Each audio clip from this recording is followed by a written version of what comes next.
میرے دوستو، رجب المرجب کا مہینہ چل رہا ہے۔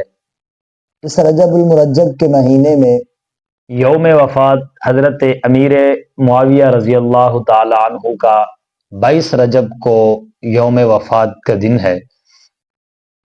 اور ان کی جو کنیت ہے وہ عبد الرحمن ہے، اور یہ حضور پاک علیہ الصلوۃ والسلام نے لقب ان کو دیا، اور ان کا کام جو تھا وہ کاتب وحی تھے۔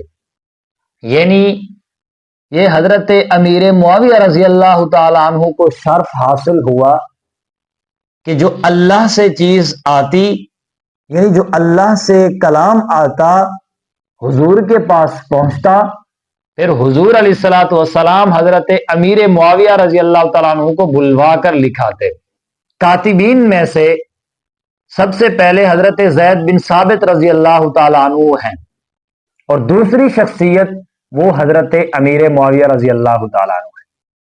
اسی طرح آپ صلی اللہ علیہ وسلم نے حضرت امیر معاویہ رضی اللہ تعالیٰ عنہ کے لیے بہت سی دعائیں فرمائی ہیں۔